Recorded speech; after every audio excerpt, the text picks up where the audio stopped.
No, not really. I know he wrote a book.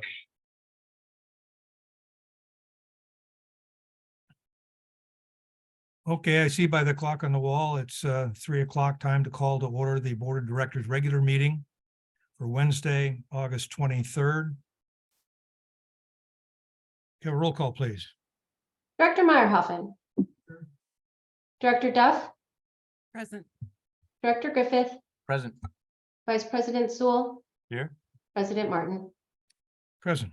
Thank you. We have quorum. Okay, we're going to skip item 3 because everybody's here. Moving on to the Pledge of Allegiance. Amber, would you lead us in the pledge? Ready to begin. I pledge allegiance to the flag of the United States of America and to the republic for which it stands, one nation under God, indivisible, with liberty and justice for all. Thank you.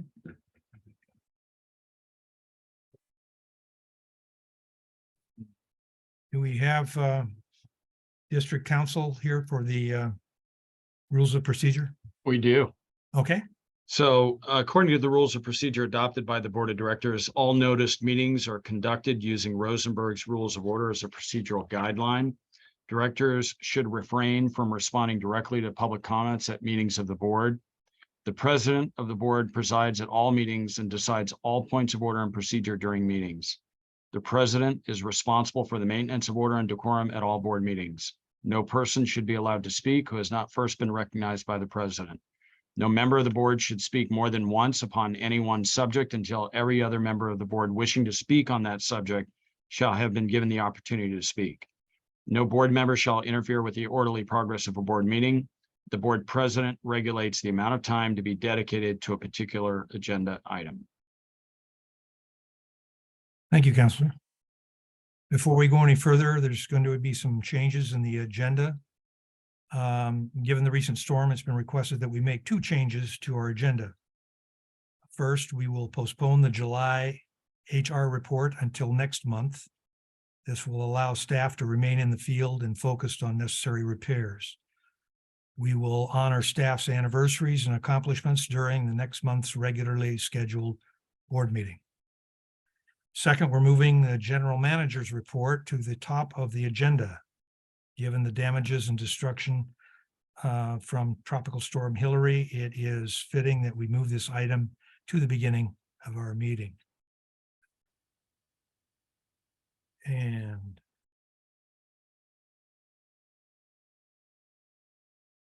item 6, public input. This is the opportunity for members of the public to address the board on matters within the board's jurisdiction. Please limit comments to 3 minutes or less. State law prohibits the board from discussing or taking action on any item not listed on the agenda. Do we have any members of the public wishing to address the board? Oh, yes. Councilwoman Pye. Okay, just wanted to report that the DORA Okay, announced on the 22nd that we're in the process of an emergency, and the council ratified it yesterday. okay. And also, I got an email that President Martin won the special district election for a regular seat on the Riverside County-wide Oversight Board. Congratulations. Thank you, thank you. Thank you. Any other members of the public wishing to address the board?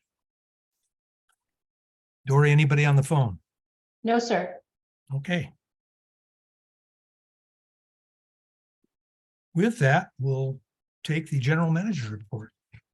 Thank you, President Martin, members of the board, members of the public. Just wanted to give an update as soon as possible about where we are as a district and the agency and what we're doing. Currently, we still have a boil advisory out for 200 of our customers. We'll get into the details of the outreach that we did for that from Marion, as well as when we will lift that after that. But the system is performing very well. We've had some When the road washes out, sometimes the water main goes with it, and that did occur in several locations. We were able to valve off the system and then restore all the water to, I believe, all of our customers by 9 o'clock on Monday night. So we had a Herculean effort from our staff, and couldn't be more proud of them. Unfortunately, we did have the boil advisory because we just couldn't get to some locations soon enough to make sure that the pressure got below 20 PSI. And then, of course, at that point, we had to then start doing other things to making sure that we restored pressure and water as quickly as we could. And then we had to flush the system to make sure that there was chlorine residuals or disinfectant residuals, which we are continuing to perform. We had 5 employees work through the night in almost 24-hour shifts the first day. Can't thank them enough. We had one individual who was trying to get here so diligently, he left his house at 3 a.m., didn't get here until noon, and then worked 9 more hours on top of that. So we were working through how to recognize some of the efforts that we had. A lot of our office staff that could not get here, they stayed at home. We reached out to them almost immediately in the morning and said, we know we're going to have to do a boil advisory. Therefore, can we set them up with Ring Central? I guess one of the benefits of going through the COVID-19 and understanding how to work from home and what capabilities we did have, we were to use in this instance. So those folks were trained in the afternoon. And then, of course, they took calls up until 9 a.m. or 9 p.m. that night. So that's a very brief update of where we've gone, where we've been, and what the status of the system is. While all of our pipes are supported, we do have pipes that are still unearthed, if you will, and exposed. Some of them we can get to, some of them we can't. The roads that were been washed away, we're going to have to work with. Basically, the scouring depth used to be 4 or 5 feet below the road surface. Well, with the road gone and our pipes gone, we may have to lower those. We have a large transmission main at the north end of town that used to be 4 feet underground, is now completely exposed. So we're going to have to lower that at some point because we just don't have these types of storms that come through. And it was based on a hypothetical what if. Well, this storm was more than most what ifs. So we now have a new scour or erosion depth that we have to take in consideration when restoring some of these pipes. And we're going to be working through that for probably the next year or so. So with that, we can either answer any questions, or I'd like Marion to come up and talk about what she did from an outreach perspective and some of the things that she's addressed the last 48 hours. Marion? Thank you, General Manager Macy, and good afternoon, members of the board. Thank you for allowing me to come up and give you an update regarding our communications efforts.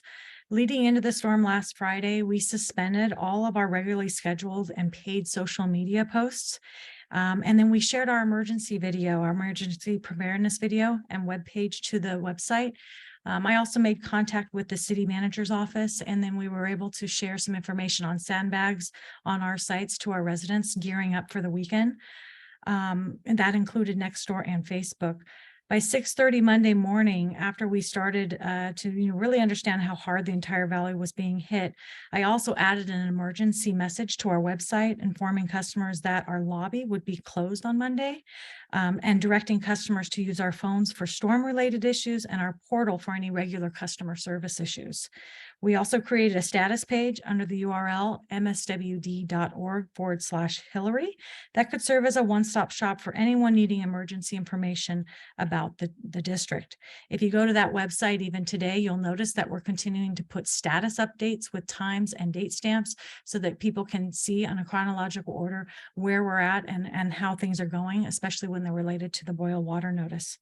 Throughout that day and even today, we're still updating that page with important information. Once we realized we were not going to be opening the customer service center, I also worked with Arturo and the customer service team and the other managers to create a list of employees that could help us with man those phone lines, as Brian mentioned earlier. We then created a set of talking points and instructions for them and operated our phone lines so that once we issued the official boil notice, they would have the maps, the customer lists, and the information they needed to really assist our customers in the emergency. Also, to communicate the boil notice, we started with a phone messaging system through our auto dialer with those customers that were being impacted. We also went ahead and had staff that went out. Thankfully, we had Chad Finch, our production supervisor, he led a team of employees who went out door to door and handed out the boil notices to all the impacted customers. And they also offered bottled water to anyone who needed that to help them through. As we were distributing those flyers, we also sent out a news release to local media. As you've probably already seen, we've received coverage from the Desert Sun, KESQ, KMIR, the Yukon Report, and the City News Service wire service. We're continuing to do those regular updates, as I mentioned, both on social media, our website, and we're also doing follow-up auto dialers, reminding customers that they're still under the boil notice. And also tomorrow, I'm planning to go out and redistribute flyers just to let customers know what the status of the boil notice is. Lastly, I also wanted to make note that our Water 101 for this Thursday has been postponed. A couple of the managers that we're going to be speaking from operations, I'd rather them focus on repairing our system versus preparing for our presentation on Thursday. So we've been in contact with everyone who is RSVP'd for that, and I also wanted to let you know that as well. So again, thank you very much for your time. Okay, any questions from the board? I don't have a question, but I do want to thank you and your teams for all of your efforts. Everyone really stepped up and made us very proud, I must say. Everyone that I've heard from has been able to get the information they need easily and has been very pleased. And on Monday afternoon, when we were out driving around, I saw MSWD trucks and employees everywhere. And that was quite comforting as a customer and as a resident. And I just want to thank you all for everything that you've done. Thank you. Robert?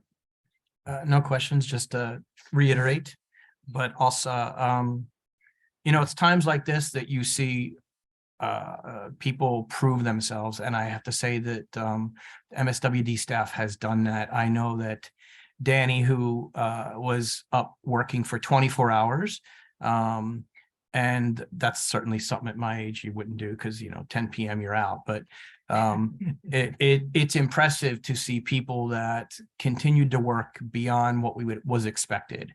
I know that we were short because of the I-10 closure, and we didn't have the staff that we normally would. So, just congratulations to that team that worked so diligently to make sure that everything went well. Congratulations, Marion. Not even congratulations, but I'm praising you. And even interim general manager Macy. I almost said, Gone but not forgotten, apparently. Exactly. Appreciate you really stepping up to the plate, and your first crisis, I'm going to say that I believe that you passed. Thank everybody. Thank the staff, very dedicated, and I'm proud to work for such an organization. So thank you. Yeah, Ted?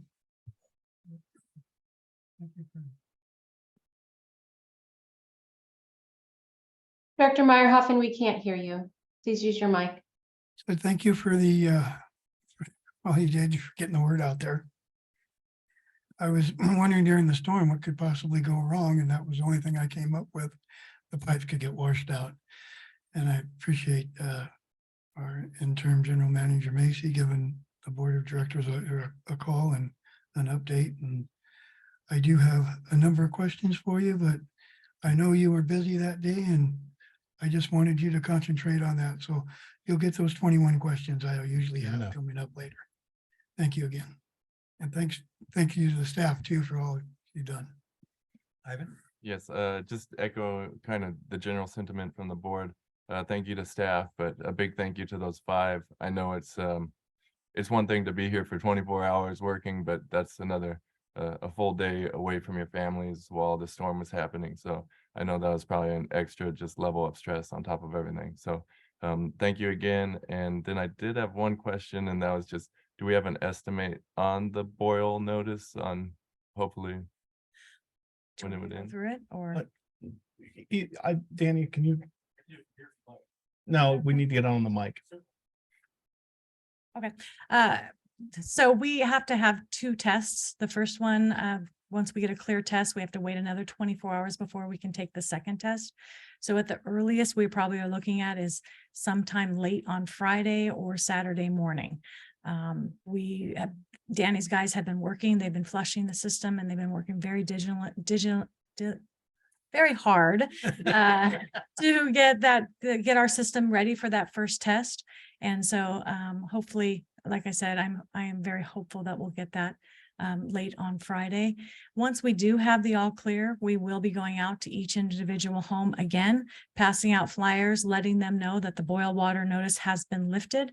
I have instructed all of our customer service staff, if they get any questions whatsoever, if customers need bottled water, we're happy to go out and deliver it. I just had a gentleman maybe 2 hours ago today that contacted me, and the guys jumped very quickly to go out and take them bottled water. So if anyone needs anything, we're here. And I think that's the most important message to get out there. Okay, I have a question real quick here. With the issues that we had with our infrastructure, I find it difficult to believe that we're the only water district in the Coachella Valley having these issues, yet I haven't heard anything from the other water districts in the press or in terms of their outreach or anything. Have you heard any issues like that being discussed in the press or media? Not in the press or the media. Behind the scenes, our networks, I think we're hearing here and there little bits in our networks, but in general, I have not seen much in the press. I can answer that for you. Coachella Valley Water District, I saw on the news where they had a break in one of their sewer lines. Other than that, I haven't heard anything. Okay, right. Okay, thank you very much, Marion. Thank you. Great, thank you. President Martin, before you move on, Yes. Pamela Edmondson has her hand up. Pamela, did you have Well, yes. public comment? Yes, I had the same question as to when the below the water would be stopped or would be restricted or what. I'm sorry, but I just want to say too, thank you to everyone. Everyone is doing such great work, and we're all very grateful and very appreciative. Thank you. Thank you, Pamela.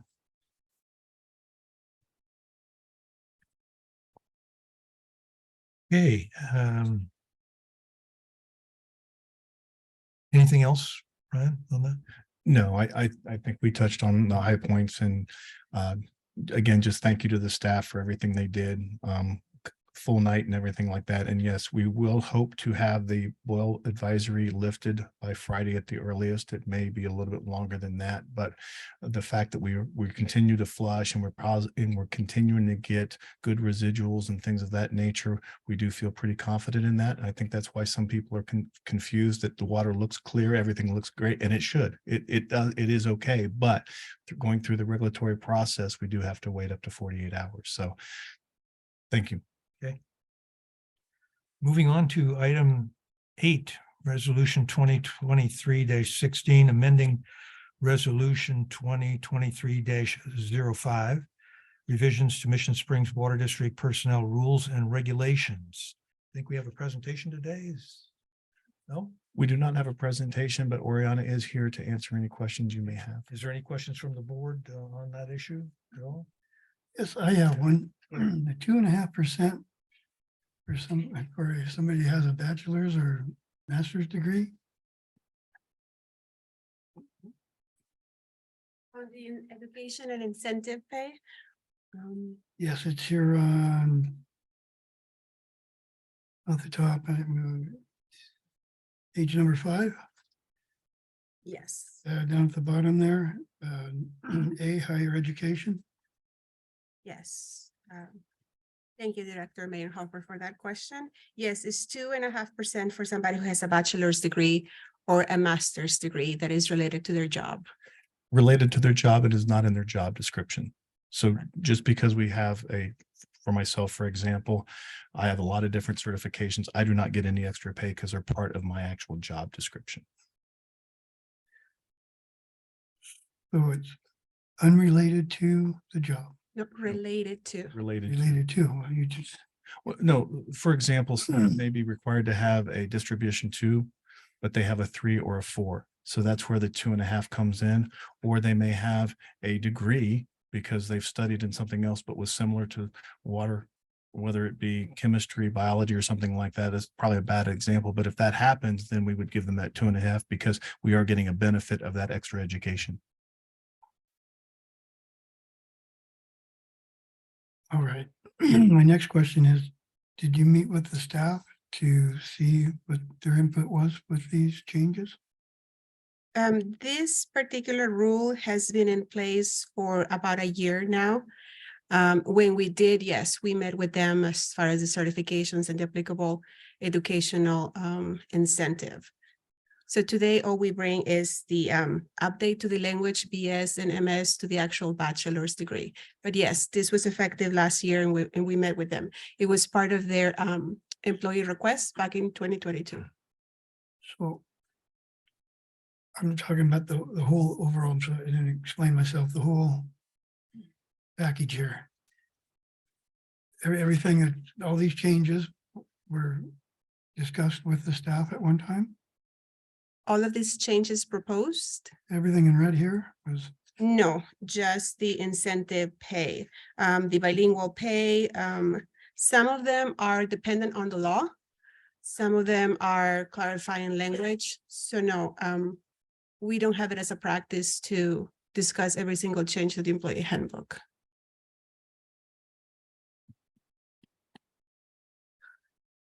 well,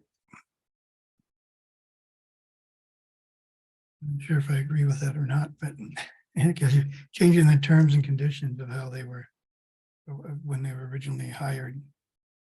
But is the way I'm looking at it. So is that correct? Some of these terms and conditions are being changed from when they're originally hired? Yes, they are constantly being changed 2 or 3 times a year, depending on the law, depending on the employee request, depending on bilingual pay, depending on the different circumstances, they get changed 2 or 3 times a year. And they all get notified every time. Okay, thank you. Yeah, I have one question on Rule 7, workplace safety, under workers' compensation. It says employees must submit to HR work status reports after each medical visit. Can we get a definition of what a work status report is? That's a note from the doctor? That is, thank you, President Martin, for the question. That is an actual name of the form Okay. that the doctor issues where there is a work injury. And typically, if the employee uses our designated medical care, they send it to us directly. But the employee has the right to choose their own medical care. When that is the case, we have no control over whether or not the doctor is going to set it, that's the status, which is why we are asking the employee to do so. Okay, all right. Well, thank you. Any other questions? Anything from staff over there? No? No. Okay, thank you. Thank you. And with that, I'll entertain a motion to amend resolution 2023-05, Water District Personnel Rules and Regulations. Do I hear a motion? I'll move. Do I have a second? I'll second. We have a motion and a second. Have a roll call vote, please. Director Meyerhoffen, No, Director Duff, Yes. Director Griffith, Aye. Vice President Sewell, Yes. President Martin. Yes. Thank you. Motion passes. Okay. Item 9, Association of California Water Agencies, Region 9 election. It's recommended to either concur with the Region 9 nominating committee's recommendations of state of officers for the 2024-2025 term, or concur on the individual candidates for chair, vice chair, and 5 board members, and direct the board president to submit the ballot. I have received input from several of the board members on that list, and if anybody has anything additional they would like to bring up in terms of the election for the candidates, now's the time to do it. Anything? Anything further? Okay, with that, I'm wondering if this needs a vote. Council, could you? Yes, you should vote. Okay, We'll need a Okay. vote on that. I'll entertain a motion to, I will. I will move. I Okay. move that, I know that we've all sent President Martin our choices, and I move that, he submit, as he sees fit. anything else? Is there a second? Second, Okay, we have a motion, a second. Roll call vote, please. Director Meyerhoffen, Yes. Director Duff, Aye. Director Griffith, Aye. Vice President Sewell, yes, President Martin. Yes. Thank you. Okay. Motion passes. Item 10, Resolution 2023-19, appointing interim general manager Brian Macy as secretary of the board of directors. Is there anything further from our general manager? No, I just, because it's been several days since we've talked about this item, it's just part of the process. It's just one of the things that we have to have somebody designated as the secretary of the board. Typically, that's signing on agendas, signing off on contracts and things like that, but it's all based on board approved activities. Okay. Any questions from the board? Okay, any questions? Ed? I'm kind of on the fence on this one, because when I read the AB 1234, gives specific job description of the secretary and when they can speak, what they're supposed to be doing. And I'm not sure if it's a conflict with our interim general manager being the secretary. For instance, Dory Pete, what capacity is she speaking in right now, as a secretary or? So it just, I need more time to really figure this out. I'm not sure if what we're doing is correct. I think our interim general manager already has enough to do other than to be the secretary. Normally, I believe that we have a clerk that's either elected or appointed by the board that signs off on a lot of these different things. For clarification, Arden Wallen was our secretary. Yes, I know, but that that was before. Now we got it before us here, Yeah, I asking if understand, but we want to do it or not do it. Yeah. Yes, so that's the way it went for all those years, but that doesn't necessarily mean it was correct Okay, or incorrect. So I need more time. all right. To look into it. Any other questions or comments? I guess I have a question. Sure. Just because you brought that up. Assistant General Manager, do you see any reason you'd want it to be someone other than yourself? I'm done, huh?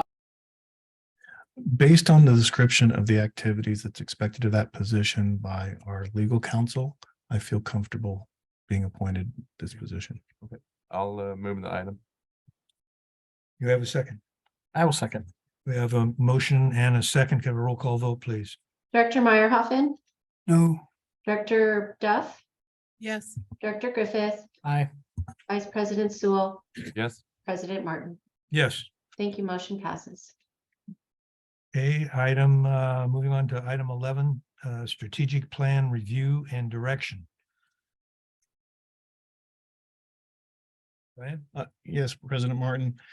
This item we talked about on Thursday, and what I think the board shared with us several different thoughts on where we wanted to go. We were talking about picking the firm, picking the scope of what that firm was going to be responsible for.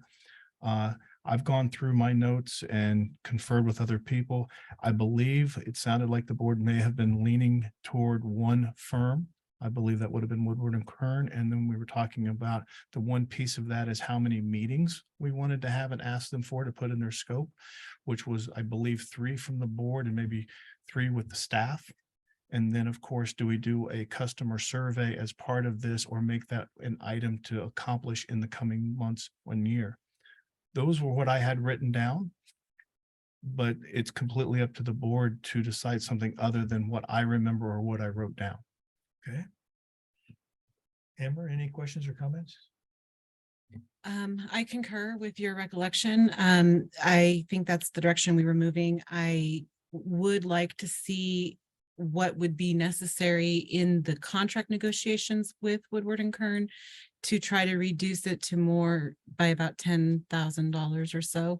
And maybe if we were given choices as to things we could eliminate to achieve that $10,000 savings or so when the contract comes or before, during the negotiations, that might be helpful, but I think I'm ready as I sit here today. If the amount is still above 50,000, it will have to come back to you for final approval. And that's significantly less or more than the $10,000 you're making reference to. So there's a couple of different ways that we can bring this back. If it's still over 50,000, you'll see it again. If not, you'll still see it, but as part of the general manager's report, and we'll move forward. So I think there's a mechanism going both directions that will satisfy the board's concern.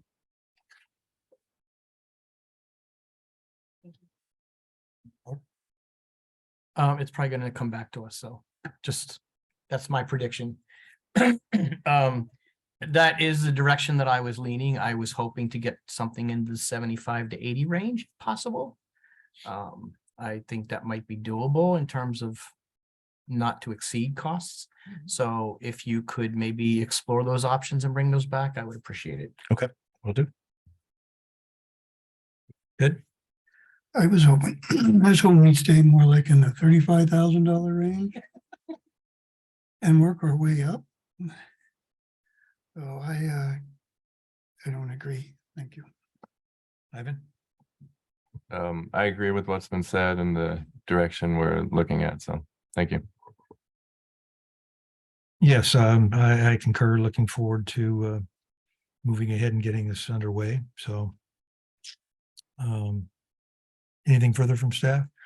The direction we just received was more than we needed, and I appreciate that. And I also appreciate the range that we have. Okay. So I have the ability to negotiate, and Marion and I will reach out to them and start doing that. Actually, they're on the call today. So from that perspective, they've heard your comments and where we want to go. So it'll make it a little bit easier for us, but thank you very much for your direction.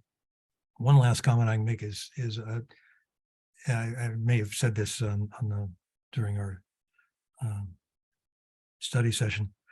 I was very impressed with all three companies, and it was a hard decision to make because each of them were, in my view, were stellar, and they gave good presentations. So it was a difficult choice, and I like the direction we're going. So anyway, item 12, Nancy Wright Regional Water Reclamation Facility update. Anything further on that? Actually, there were some questions on last Thursday about some of the landscaping issues. I believe Steve is available to talk about some of those questions. Steve? Good afternoon. Thank you, General Manager Macy. At Thursday's study session, Director Meyerhoffen had some questions regarding the landscaping at the signature entrance for the regional plant.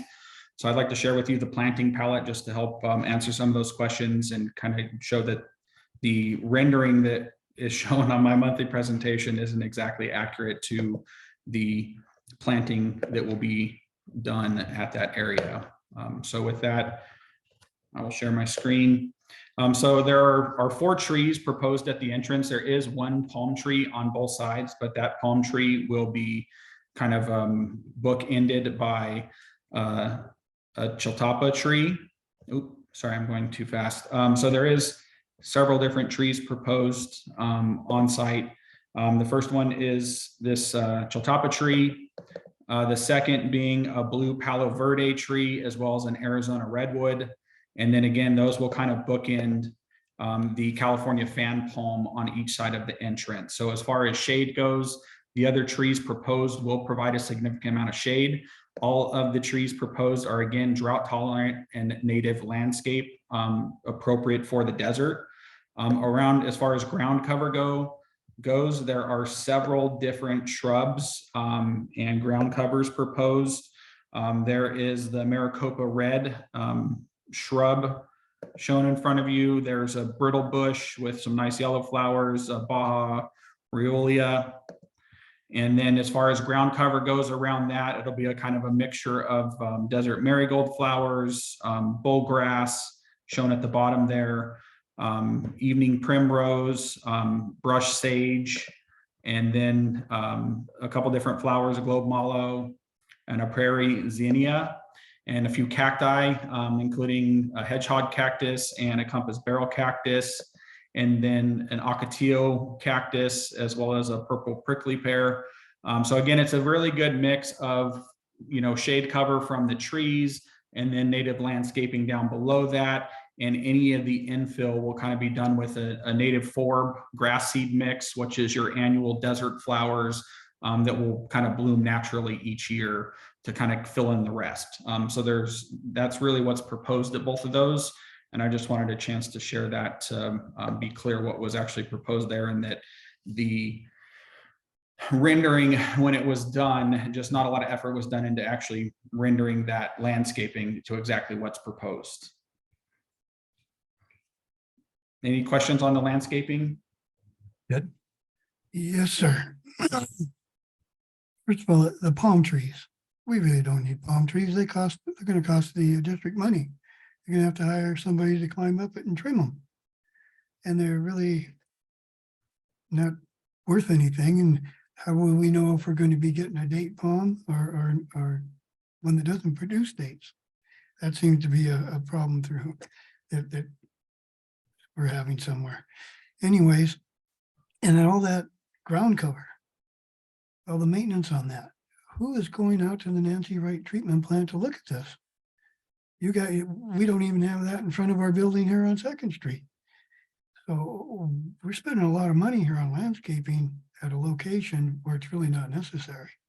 If it was up to me, I would say plant the trees, wait for them to get to the point where they give shade, and then we could talk about ground cover.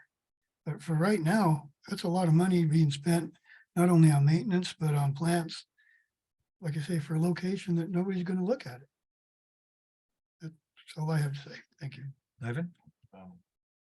Nothing on the landscaping, but I did have a question on the storm, if that's appropriate right now. Or if anyone else has landscaping. I have a questions. landscaping question. Okay. Okay. Yeah, just to get this out of the way. So, I mean, you had a grass there. Do you think you called it bull grass or something like that? Is that known to be invasive? So there's something very similar out here that people have, and it's very prolific in its spread. That site is adjacent to conservation area just to its east, and the winds prevail from the west. And I think that what you might have is you might have something that expands into an area that it probably shouldn't. So although I'm not an expert on that, I do think it's considered invasive out here because it's not native. And I think if you're going to put stuff, it needs to be native. So just my 2 cents. Amber? And also regarding the landscaping, there's requirements from the city build for commercial properties that force you to have to put so much plants in at the entranceways of the businesses. Is that correct? As far as DHS building code? Yes, it is. Okay, thank you.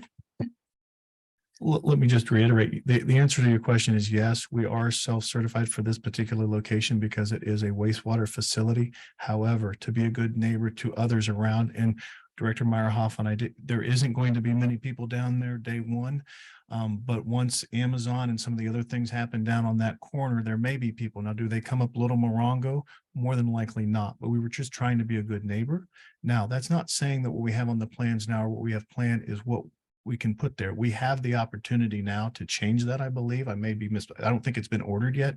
So with that being said, we followed what the city typically requires on a commercial property, and that's where we're at right now. But we do have some abilities to do other things as well. But that's at the pleasure of the board.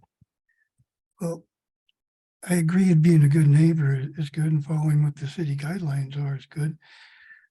But there again, in Amazon and the Tyson project and Coachella projects, I keep hearing about them, but I don't see anything being built.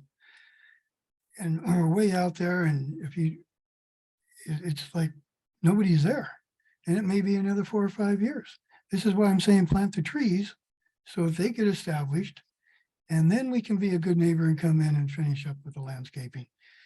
And I think if you were to present that to the city, I think they would be okay with it. Because everything, my experience is everything that gets planted in accordance to what the city says in the beginning, it all disappears and it's not being enforced later. And this is exactly what's going to happen way out there. It's happening right now at our other locations. We've been through that before. So if we can't maintain it at our other locations, what makes me think that we're going to be able to maintain this now. Thank you. Okay, Ivan, anything further? I just had a question on if we had any issues out there from the storm. And then one was just more specific on conveyance line. And I'm not sure the progress they've made on the conveyance line, if they had made it to that wash there just east of Little Morongo and Dillon. But I'm just wondering if they have, was that damaged? And if not, if we had the conveyance line in there, would it have been damaged, do you believe? Director Sewell, great question. Just regarding the landscaping, I will review what was proposed with staff and look for some direction. I thought Director Griffith brought up a great point. I am not sure if that's an invasive species of grass or not, but you bring up a very valid point that we want to be careful of being across from a conservation area. So I will work with General Manager Macy and staff to get that addressed. And if we want to make any changes, we certainly have the flexibility and the ability to do that. That will not be constructed for some time. Or for a couple months, excuse me. Regarding Director Sewell, I do have a couple photos I can share if the board desires, but to answer your question, the treatment plant site did not receive any damage. There is a little bit of on-site runoff, that came from the freshly graded areas that created a little bit of channelization on-site, really very minor, but no water from off-site flew onto the site and impacted the site in any way. All of the SBR ponds or basins, excuse me, and they did have about 6 inches of water, but those are meant to be watertight tanks. So again, no real impact there. The contractor did a good job in protecting any equipment, putting in straw wattles around any of the spoils piles to make sure all of our SWIP items were in place prior to the storm. Most of the construction team did not have access to the site on Monday. So they came out on Tuesday and spent all day Tuesday just kind of getting everything cleaned up and put back in order. The site was inaccessible from 20th at the south end of the site. 20th is basically there's a big low spot in the road, so it was a pretty big pond. So they had a loader out there kind of clearing that water out and putting a little bit of fresh sand or native soil on top just to try to get that stabilized so that construction crews could start coming out to the site today. Regarding the conveyance line has gone all the way up to close to 18th Avenue going up Little Morongo Road. It has not started on Dillon Road. The contractor was actually planning to start the Dillon Road segment next Monday, starting at Little Morongo and working east towards Palm Avenue and the Dos Palmas lift station. So with the Mission Creek crossing at Dillon Road being very much impacted by the storm, that does pose a problem with starting that work next week. If this storm happened 2 weeks from now, that pipeline would have been in the ground and it would have been ripped out from the storm. The way I've understood it, staff met with the city today, and they've advised that area saw anywhere from 8 to 10 feet of scour.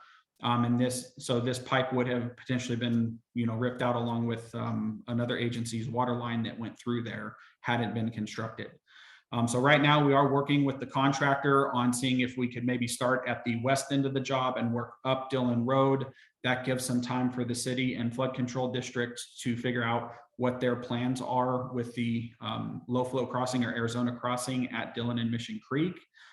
We certainly will be needing to lower the force main through that section and likely lowering it deeper than we had initially intended below the ground surface, and maybe including some sort of concrete encasement or steel pipe sleeve that will help kind of anchor that section in should there be another, from what I've heard from the flood control and county agencies, this was a greater than 100-year storm event, but just so that we are protected given the significance of this force main, the amount of flow that would be going through it. Thank you very much. Okay.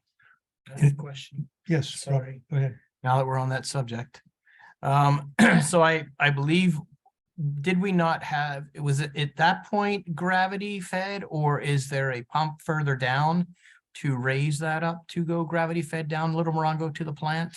Yes, go ahead, Steve. Sorry, General Manager Macy. It is a force main, so it's pumped all along Dillon Road to Little Morongo, then it's gravity from Dillon Road down Little Morongo to the treatment plant. So all of Little Morongo is gravity, all of Dillon is pumped, pressurized. Okay. The wash at that location is what we had to come under Right. and then go back up. And I then once just- we got on just- top of the hill, then it was. Well, that's what I gravity. figured, but I just want to make sure, because if we're gonna have to put it lower, obviously, Yeah, the force main, we can lower as deep as we need it to Okay. get below the scour depth. then so that in all likelihood, this project will get delayed due to this. We don't know that yet. And the reason I say that is because when the city and the county are talking about rebuilding the road, our force main can go in very quickly and we can fortify it and do those types of things and lower it because it was never built and we just need to change the plans, if you will. However, building on top, if we want to wait till the road gets finished, then that may impact our schedule. And that's why we were meeting with staff today, was trying to figure out the sequencing of how we rebuild that road, where our force main stands in that process. And then that way we could communicate to the contractor and make sure to schedule it accordingly. So Seems kind of dumb to rebuild a road so we can dig it up and patch it, right? yes, that's why we want to make sure that we take this opportunity before they get in there. And then now you're going to have two contractors in the same location. So there's just some nuances we have to work through. So the first question was, what is your schedule to replace the road? And then how do we get in there before you? And then this may incur extra cost, and might we not be able to seek some relief because this is storm caused force changes? Yes, there's a couple of different ways we're looking at this. One, from an emergency perspective, if there are emergency dollars specifically for the event, is one thing that we're going to go after. The second one is because a lot of this is related to a flooding event, there may be some FEMA money to reinforce the pipes that we have in the ground, whether they were removed, damaged, or if they have to be lowered. In some of our cases, this may be one of those opportunities. So we're looking at several different avenues to go down, just to make sure that if there are any funds available for us in any capacity, we're at least going to try to be the first in line. Okay, thank you. Yes, Amber?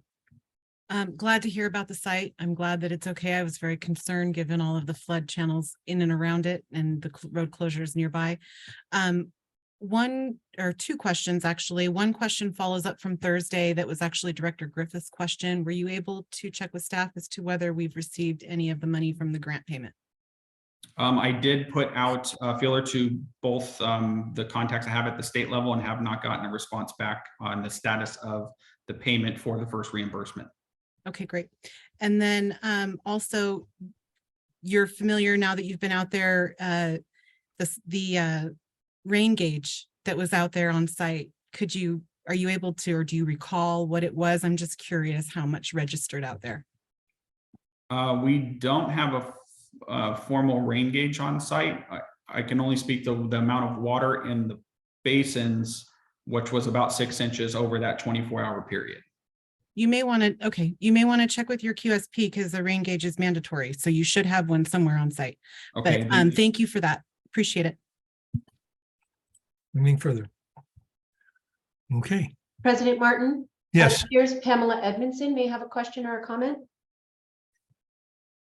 Pamela? Yeah, my question just went back to the landscaping. How about the idea of rock gardens for ground cover? Plant the trees, use crushed granite, different colors and shades of rocks. It's a lot easier to maintain. But just my opinion and a little comment. Thank you. thank you, Pamela.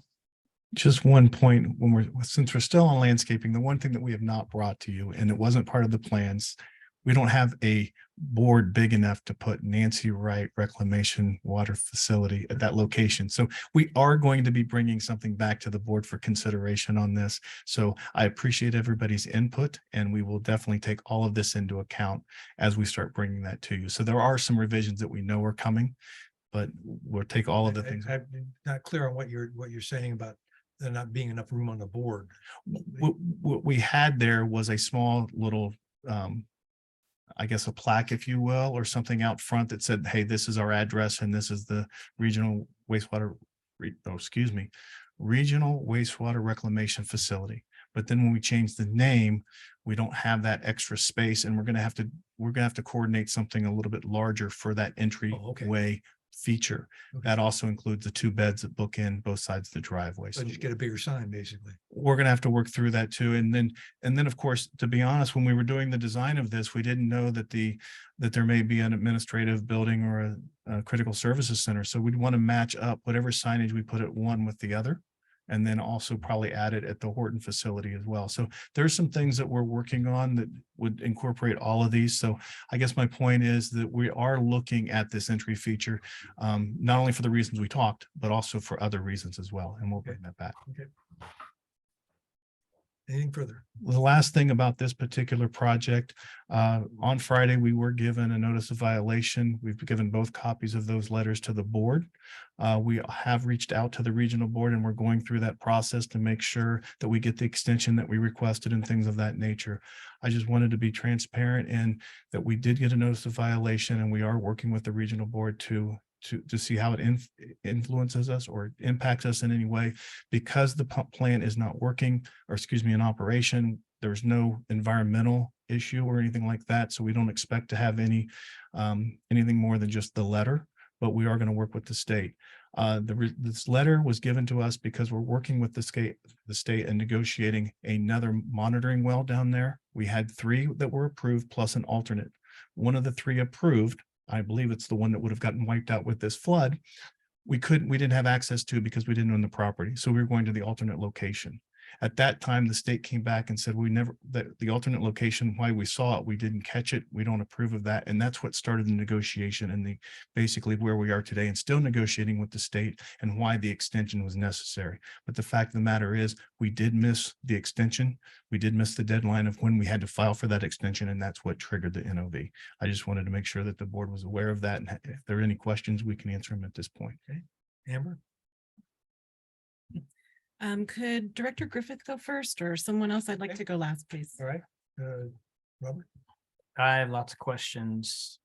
Okay. Let me make sure I get my papers in order here. We will go in order of F3 first. Which F4? Okay, F3. So question first is, we requested an extension regarding monitoring well report that was due on May 23rd. An extension was not requested until a month after the deadline. Who's responsible for these reports? All of the permitting has been given to TKE and have been doing all the permits and things of that nature. So from a responsibility perspective and who has been managing that issue, it has been TKE. Okay, and was anyone notified immediately that the deadline was missed, or even that they were going to miss the deadline? The process is typically, the state doesn't look at deadlines until they get an extension letter, and then they verify that the extension is requested within that time frame. They did not realize that we had missed the deadline until they had our extension request. So okay, let me rephrase this, because I'm not asking about the state. Okay. I am asking about the responsible parties who knew they had a deadline and missed it. Did they notify us, hey, we're not going to make this? Or did they notify us afterwards that they had not made this? They notified us after when they were requesting for a signature for the extension letter. So they were negotiating in good faith to try to get this extra well. We just, I believe, lost track of the deadline. Who lost track of the deadline? When you say we, who lost track of the deadline? Steve Ledbetter has been, and TKE have been working through these permitting processes and would have the best familiar position to say what those deadlines are. So what you're saying is deadline passed on the 23rd. We were not, as an organization, notified until June 21st when the request went in? Correct. Do we have a reason for that? No, I have not had a chance to follow up with Steve because of the other things that have been going on the last couple of days. So I apologize.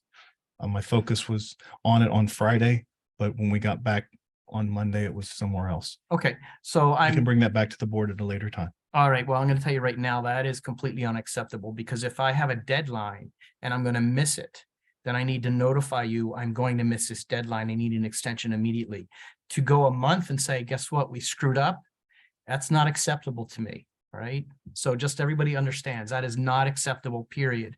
If it was one of my employees, they'd be gone, right? This is a big organization, it's getting a lot of money, not acceptable. F4, very similar. However, original port was due on October 28th, 2022. Request for extension was November 1st. So we missed that first one by a couple days. I know it's a couple days, but a deadline's a deadline. It was extended until April 28th, right? 2 months later, an extension request went in. So is this a similar situation where this deadline was missed for 2 months and then we were notified? Absolutely. Completely unacceptable, all right? So no one notified us. Do we have a reason that they weren't completed by the deadline? Is there an excuse? Is there some kind of reason that this wasn't done? Yes, the fact that we were still trying, when we submitted our monitoring plan that had 3 approved and 1 alternate, when we couldn't get one of the 3 approved, then the alternate, we said, well, this is where we want to put it. And they said, well, we didn't catch that. We missed that. So the requirement is to have 3. Right now we have 2, and we have them in areas that we can control and have access to. We still do not have the 3rd location because they decided to change their mind on our alternate location. So we're still trying to find that 3rd location. That's not relevant to my question. My question is, why did it take 2 months to get notified that they missed a deadline for an extension? And it could easily have said, we need an extension because we don't have this 3rd site. So why is there a 2-month delay in saying, guess what, we didn't make our deadline? Do we not have an answer for that? It's the exact same scenario that we played out in the first violation. So the answers are going to be the same. The answer is going to be the same. Okay. So what is going to be done to rectify the situation? So we've asked for the extension. When we reached out to the state, I believe it's going to be here this week. And that's typical to what happened the last time this occurred, where we got the extension about a week after the notice of violation. Okay. So that's the first step. Now, as far as going back and trying to say, why did this happen? Let's not make sure it doesn't happen again. And those types of things, those conversations have not happened because of where we are with the system and the emergency we've been dealing with. I'll give you some leeway on that. How many projects is this company currently managing? Off the top of my head, I do not know. Is Eric on? I believe Eric is here. Yes, good afternoon, President Martin, members of the board. Currently, there are 5 active contracts with TKE, between TKE and MSWD. The first is an on-call on-call contract in which they take care of a multitude of things for us. Some of those things are the integrated regional water management plan, salt nutrient management plan, as well as coordinating work and design efforts through with various other consultants. And they also augment engineering and other department staff to keep projects moving along. They're working on a specific contract for the roadway design services around the Nancy Wright Regional Reclamation Facility, and that covers 19th, 20th, and Little Morongo. And they're also performing design and engineering services for Well 22, as well as Well 42. That's a project rehabilitation for Well 42. And then finally, they're doing construction management and inspection of capital projects as they come up. So they're a majority of their work is under their on-call contract. And So as it stands right now, they've got 5 contracts. And is one person managing all of these? Or are they managed by different people? Through either MSWD or TKE, is that your question? Through TKE. Our main point of contact is one singular person. Okay. Okay, thank you. Mr. Macy, so according to this, we are possibly subject to fines. That's what, yes, the letter does state. And so if there's fines, who's paying for those fines? That is something that we will work through from a legal perspective and work with our attorney. Okay, because I would say we're not. I have serious concerns about this situation. Obviously, you're gonna have to bring this back. Absolutely. I would appreciate it if you could get answers to these questions, or we could speak directly to the people involved. I think that we and the ratepayers and general public are owed an explanation. And so far, what I've heard, there is no acceptable explanation for this, okay? That's all I have. Ted, anything? Yeah, I spoke with Mr. Macy before the meeting in his office and had the same questions that you did, Director Griffith. And I agree with you. It's completely unacceptable. All I have to say. Ivan?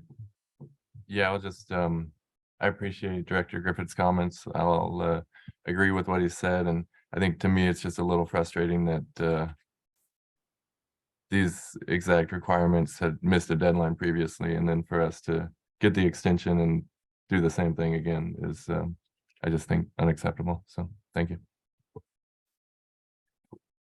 Yes, and I concur. Anything further on this? I'm sorry. Oh, I'm sorry. You wanted to go last. That's right. Thank you very I'm much. sorry. And I wanted to because I didn't want to be long-winded and I was hoping other people would ask the questions. And so it eliminates my need to say very much. I agree and concur with everything that Director Griffith has said. I would also like to add, just for the record and for public knowledge and to make sure our board is completely aware. 2 months in here, I started speaking to our previous general manager about my concerns about the number of contracts they were actively in charge of and my concerns of the delays in getting our grant reimbursement and getting the financial budget approval, and concerned about the delays in those paperwork items being taken care of timely and efficiently. And my concern was that, are we over contracting with this in particular contractor to where it is eliminating their ability to provide their 100% focus where it needs to be on each project? I was told by the then general manager that they are very well trusted and that of course that is not the case, and et cetera, et cetera. Yet here we are again, talking about reports and paperwork. Again, completely unacceptable. I also would like to see, as part of our conversation, I would like the lawyer to be brought in. I would like a discussion to be had about sending them an official notice of breaching their contractual duties so that we are protecting ourselves as a district. I also would like MSWD to have an internal staff conversation about assigning an MSWD contracting officer. We need one person in MSWD who will be the go-between between all contractors and their deadlines, who will keep track for MSWD these types of dates, so that although we may allow outside contractors to be project managers, we are ultimately the ones responsible. We are the ones who have to answer to our public, to our ratepayers, and to be forced to be sitting in this situation over neglect, in my opinion, is just, I can't, I have no words. So those two things I would like to see progress on quickly. And I would also like something in writing from TKE telling us how they plan to resolve this and the timeline in which they will resolve it. And no, I don't want it to be a year or whatever the deadline is. I want it resolved in months or less. And I'd like to see their plan of action on that. Thank you. Anything further? Anything further? No. Okay. Those are some good comments. Moving on to the Critical Services Center Administration Building Update, item 13. Our consultant provided an update on Thursday, and we have nothing more to add. Okay. Item 14. Bet you thought we'd never get around to you, Shu. Huh? Energy Conservation and Efficiency Service Plan Update. Energy Services.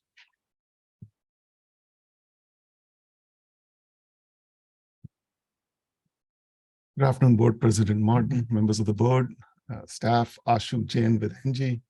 I'd like to take you through a presentation that was jointly put together with your staff. They told us what we needed. I'm sorry, I completely forgot where the presentation is.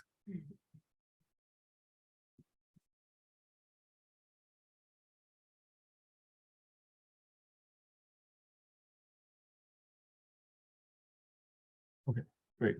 Thank you. Okay, so Mr. Macy indicated what he would like to see in this study session. This is a continuation. There's no action item today. It's just more information. So this is a continuation of the study session we had on July 13th. And so I'm going to take you through the information that Mr. Macy requested, and please interrupt me at any time with any questions.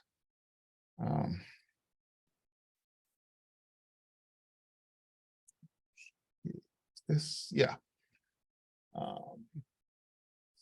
Okay. So goals of the project, to me, it's very simple. We're trying to reduce the district's operating cost. There might be other benefits, but and these are our answers. These are not your staff's answers. So, but to us, the goal of this project is that it does reduce the district's operating cost. There might be other benefits like environmental and all that, but the main benefit is a reduction of the operating cost. And please let me know if anybody has any questions or if staff has any input. So the district is, as we mentioned, I'm going to go through some information quickly because we have gone through it previously.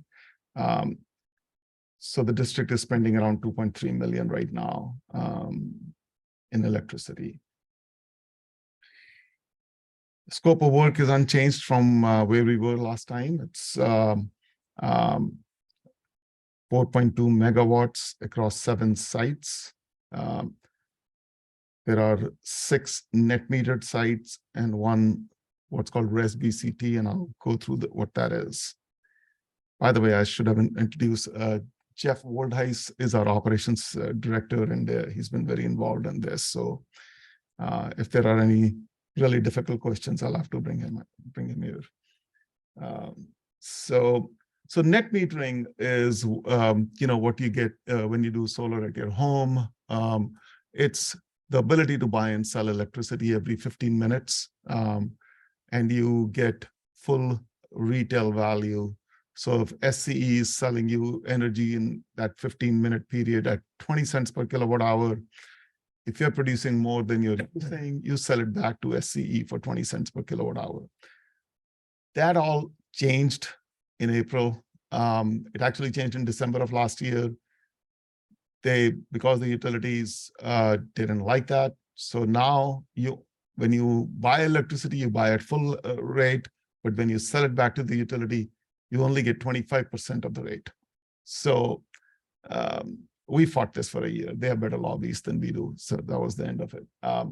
So that net metering changed, but we filed an application working with your staff for April 14th, and now you're grandfathered for 20 years in the existing current savings in what's called NEM 2.0. So that's net energy metering.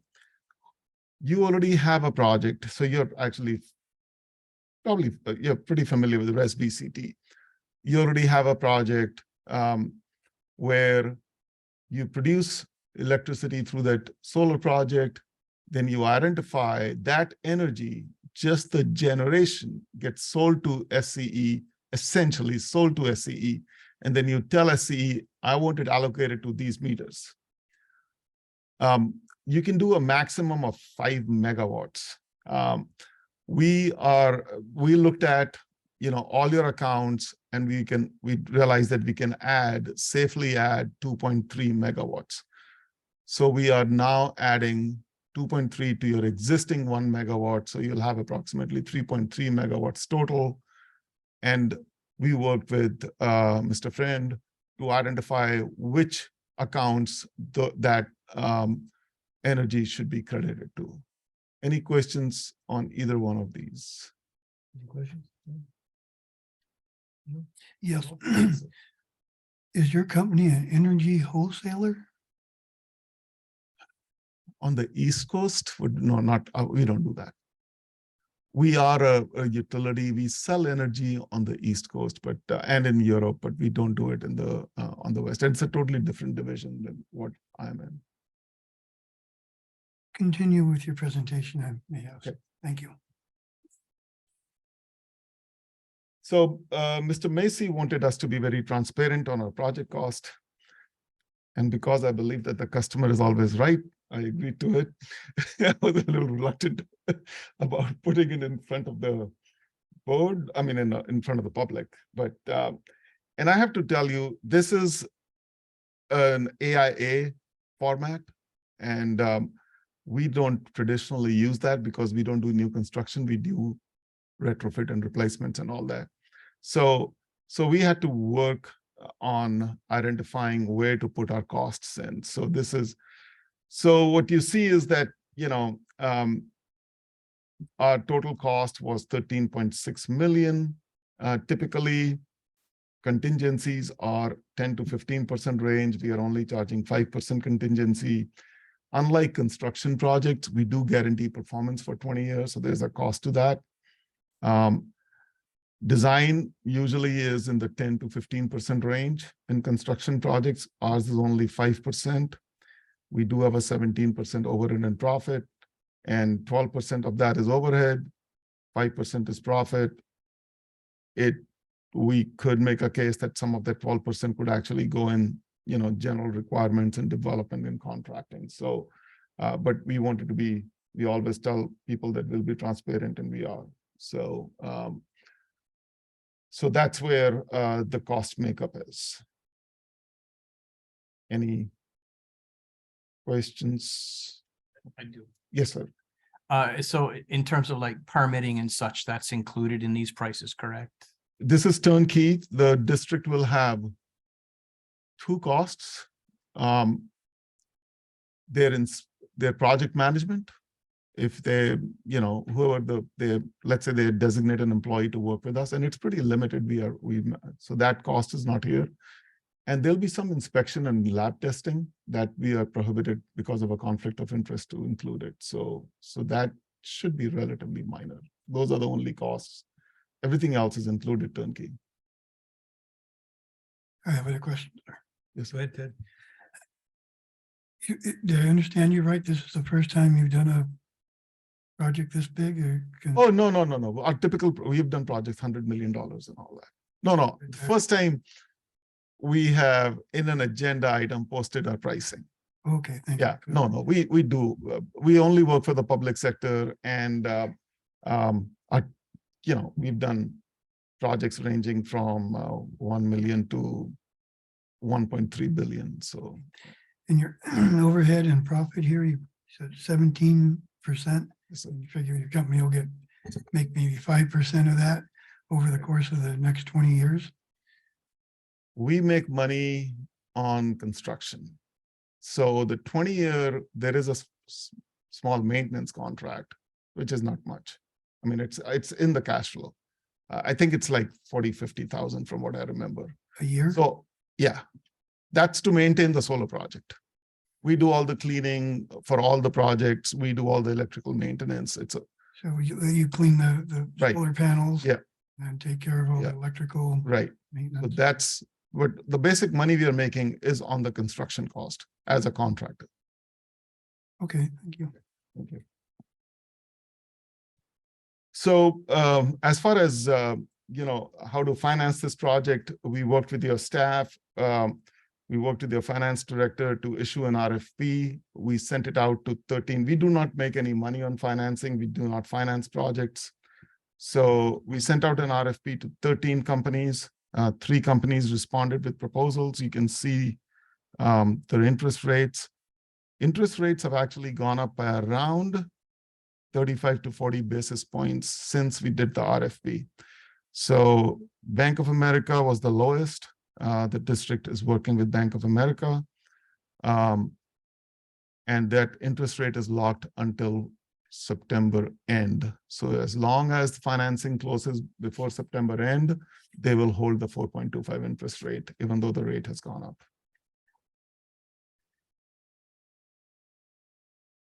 So just this is a slide that we presented last time.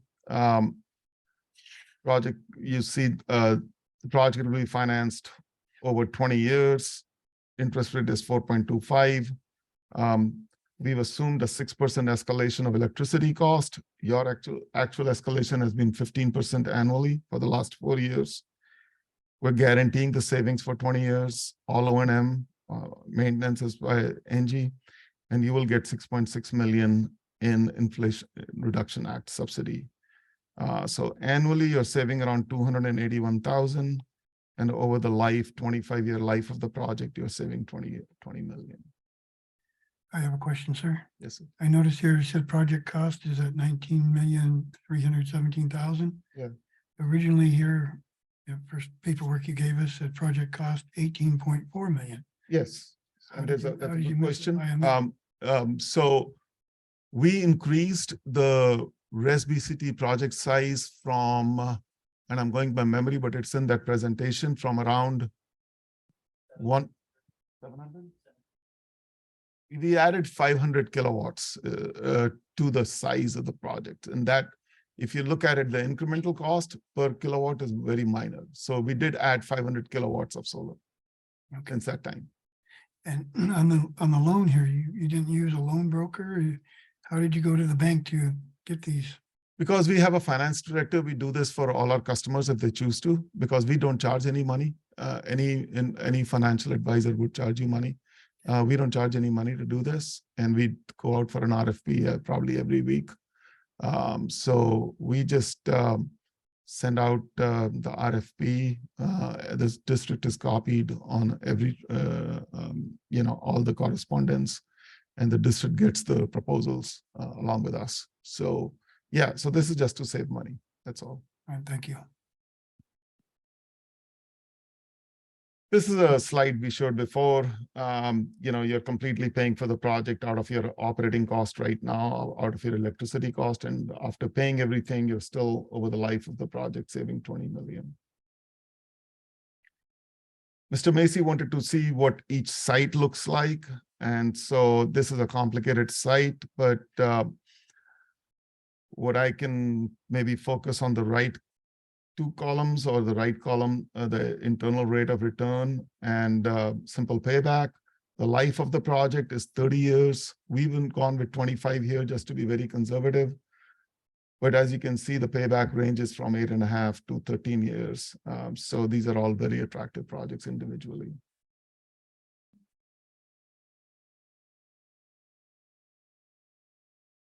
So what is the urgency in doing this project? As I mentioned, the net metering, the district has grandfathered for 20 years. The grandfathering only lasts, you have to complete the project by April 2026. So you have approximately 2 years and 9 months, which might seem a long time, but we have 2 big concerns. One is the electrical switchgear lead time is 12 to 18 months right now.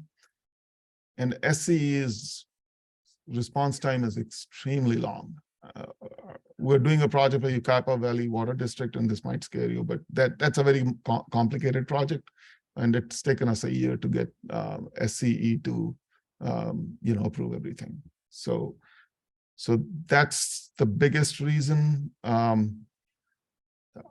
The other reason I've mentioned is, the Inflation Reduction Act, that if you start the project this year, you get 10% more compared to next year.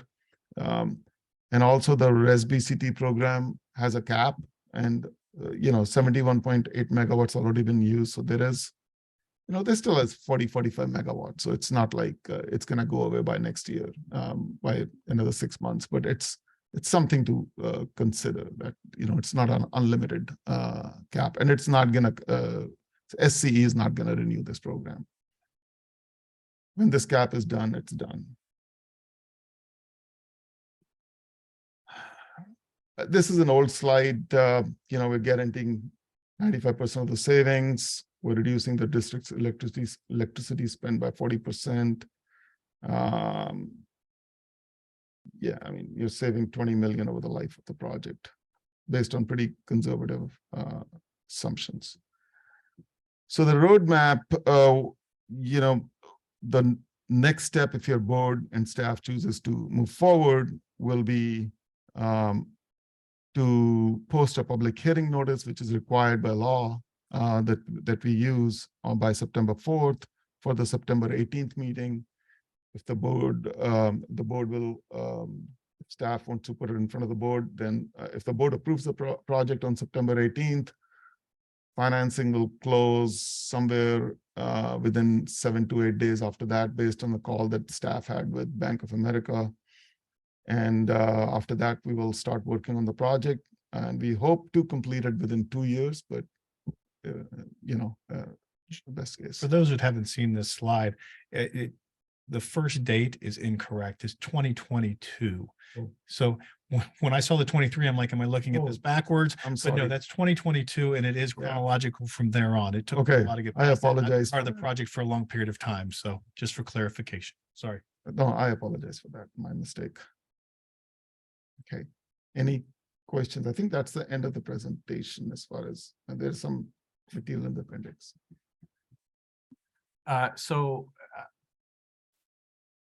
At least initially, Sir. if we were to say yes, we're kind of going to make double payments for a little bit. Because your equipment's not up, so you're still going to be paying your electric, but then you're going to have to start paying on when do we start paying on the financing portion? Start of it, or the beginning, or the end? No, it'll be, I have to look into the proposal, but usually your first payment won't be due at least a year after closing. That's a very good question, and it's something that traps people all the time. So it could be possible that your payment is due before you start accruing savings. But we would complete the majority of the projects. The Res BCT is going to take time, but other than that, we should be able to complete it in a year. Okay. Yeah. Amber wants to go first. Amber? Thank you very much. Thank you. Question. I know that when we spoke and asked questions last time, we were kind of asking about what if, we have the administrative office building that we're Right. looking at. And I know that there's no way, given that we don't even know what property it's going to sit on yet, that you would be able to help us with that as part of this. But how do you guys handle, do you allow for change orders if in 6 months we did have that location and we were able to provide you the information necessary? Would you be able to provide the opportunity of a change order so we could include our administrative office building? Yes. So actually, this was something that Mr. Friend and Mr. Macy brought up after the study session. And the reason we added 500 kilowatts to the Res BCT site is because that schedule does give you more flexibility. So we jointly selected 500 kilowatts because even if you never build that site, there is still enough capacity. We had a big safety factor in our calculation. So I think even if you don't have any site, if you never build that, you'll still use that capacity. But, so short answer is we did look into that question, and we did increase the size of this project to allow for that site, that building. Yes, we would, if during the next 3 to 4 months, if you tell us that you need to add to the system, it's easier for us to do it. Once we it can always be done, but I think financially it'll be prudent to add to the system in the next 3 to 4 months. After that, it can cost a lot more. Thank you for that guidance. I appreciate it. One other question, and forgive me if I am misunderstanding potential scopes or what have you, but have you or will you be participating in evaluating like the current lighting systems that we use, or are you able to give our staff tips on some changes internally that can be made that will help further reduce some of those?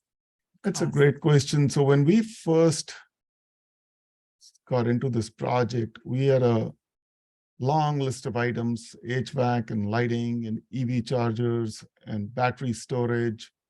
The battery storage didn't make financial sense. EV chargers we were going to do at your new headquarters building, so it got scrapped.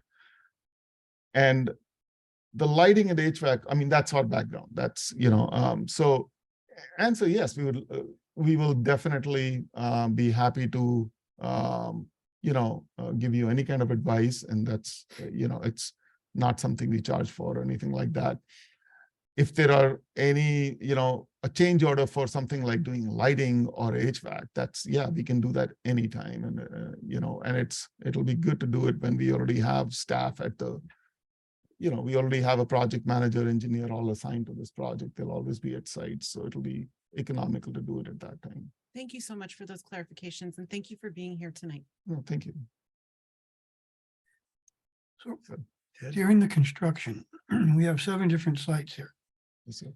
So you're going to order all the solar panels all at once?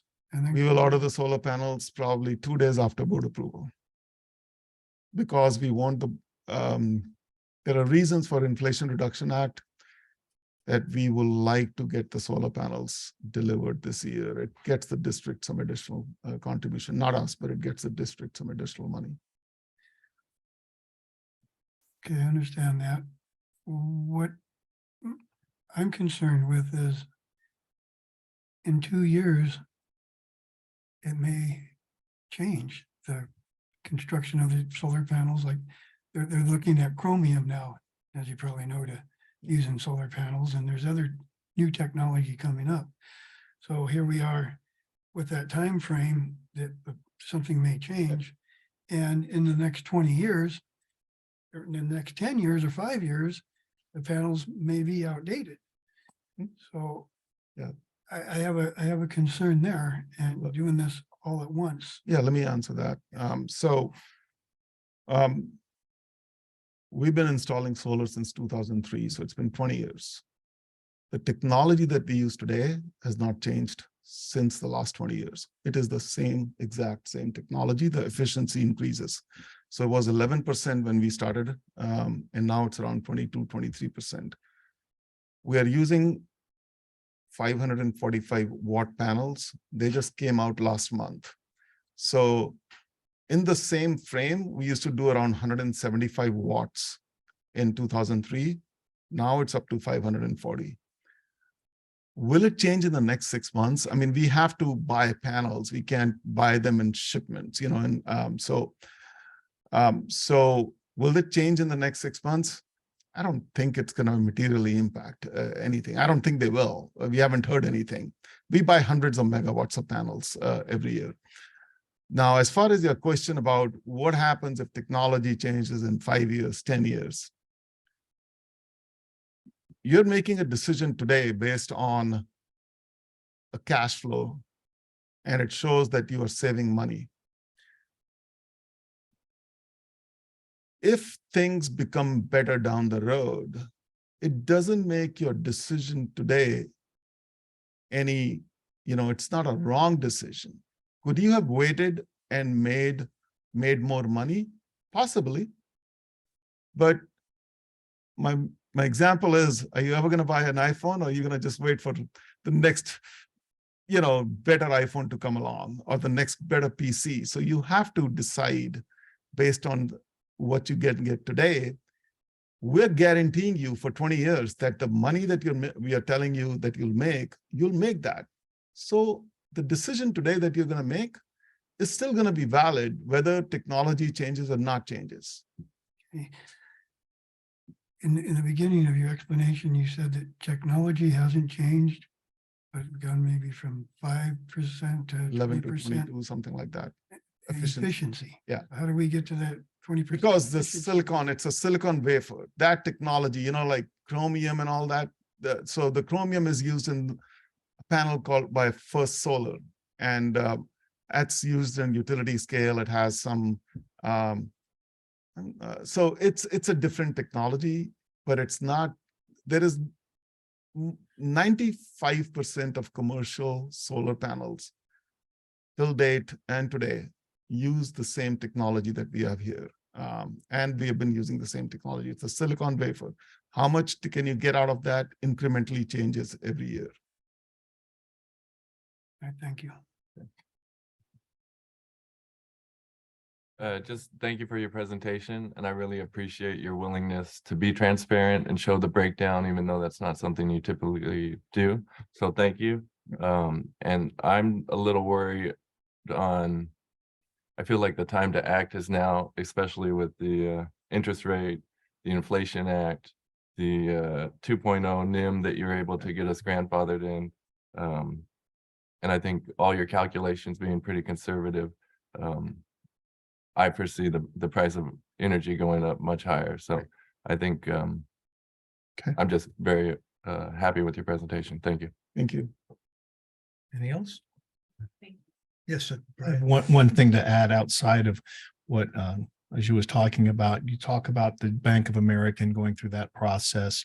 As required, we have our own bond counsel on staff. And in this particular aspect, we wanted to make sure that any cash flow issues that we may have or any revenues that were allocated to other places, how would that impact our existing bond? And then how would we move forward with this one, incorporating it? So we have somebody looking at it on our behalf from a Bank of America and going through that process and making sure that we have the financial side taken care of. We also have somebody on the engineering side going through the cost estimates and all the other things and making sure that that is also correct, because we don't want to have to bond for more money than we actually need. So we are hiring, we have outside help on one side already. We're going to have somebody look at the electrical engineering, because unlike most projects, if it was a conveyance line or anything of that nature, we can go to our last project or talk to a friend or something like that. This is so specialized. We don't have the in-house resources. So we are going out to actually look at this information a little bit more thoroughly, or maybe not even thoroughly, but just looking at it with a more trained eye, if you will.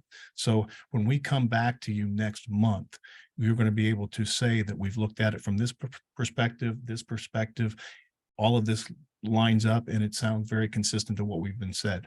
In addition to all the things that they have already gone over and above what we've asked for, we're check and recheck, if you will, trust but verify. We're doing all of that as well. So when we come in September, if you have any questions between now and then, please let us know, and we'll have our own set of questions answered as well. So again, thank you very much for your presentation, and thank you, board. I have. Quickly, go ahead. I can't go quickly. You won't understand me if I go quickly. I'm all for solar, and I appreciate all the time and effort you put into this. My biggest problem with this project is that I have an obligation to our ratepayers to get them the best deal on a project like this, $19 million here. I don't know whose fault it is, the staff's fault or what happened here, but in the beginning you came to us, you said you had this idea, we were under no obligation. And now here we are fighting a time limit to get this project done. And we only, I don't know if this is a good deal or not, because I don't have two other estimates on this. So I know that's probably not your fault. Maybe it's the staff, the district's fault, but that's the problem I'm really having with this project is the way it came to us. And I don't know if the ratepayers are going to get a good deal on this, or we have nothing compared. Let me attempt to answer that. So the district went over and, beyond what they were supposed to do in terms of the government code that we use, the section 4217 allows the district to sole source this project. The district actually chose to do a request for qualification. There were 3 companies who responded back in December 2022, and the district looked at the qualifications and chose us. So there was competition, at least on that aspect of it. I know it's not pricing, but you have to realize in this industry, in this business, 95% of what we do is done sole source. And the reason for that is it's a $19 million project. You go out, get a plans and specs and bids on a $19 million project, it's going to cost you $1.5 million. We do this all at our risk. And we are also transparent on pricing. When I said we don't disclose pricing, we don't do it in front of the board, it's in front of the board. We disclose it in front of staff on every project. So we try to satisfy the district. First, we were the best qualified. Then we did this completely at our risk, saved the district a lot of money upfront, at least the risk, if not the money. And then the district has been looking at our at our costs, and hopefully we'll see that we are making a fair profit on it. So where is the risk? I mean, otherwise to create plans, if you want true plans and specs and bids, there's only one way. You hire an engineer, you have them design the whole thing, and we have more expertise than any engineering company on solar. So you have them do all that, you send it out to bid, it would have taken you a much longer time. And I don't think it would have resulted in a lower cost to you, but again, it's a different method and it has its pluses and minuses, but there's a lot of upfront cost that you've avoided. So the answer to my question is the district did have 2 other companies, and they were going to charge $1 million to put the same thing together that you did? No, I'm not saying that. Based on qualifications, the district chose us. I don't remember if I don't know if they would have. Normally, companies do charge you money to do the. So everybody does a feasibility for free, but once you do the feasibility, they'll ask you for an agreement, and that would have been hundreds of thousands to put all this together. We are doing it without an agreement. So, Interim General Manager Macy, the district determined who the board was going to deal with. You had 2 other companies, correct? Correct. We brought the request for qualifications and all the submittals to the board, and the board gave us direction to move forward with, agreed with staff's recommendation to move forward with the NG. Without ever looking at the other 2 companies. No, I believe we were transparent and provided all 3. I don't remember that. But, all right. I just thank you, sir. Okay. Anything else? No, thank you. Thank you so much. Thank you. Look forward to seeing you next week in Monterey. You got it, my friend. Okay. Thank you, sir. Thanks. Thank you.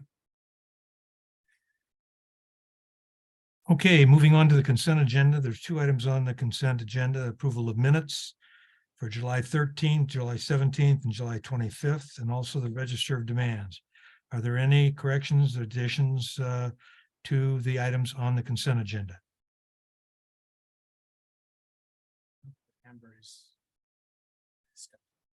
No, it's okay. Hearing none.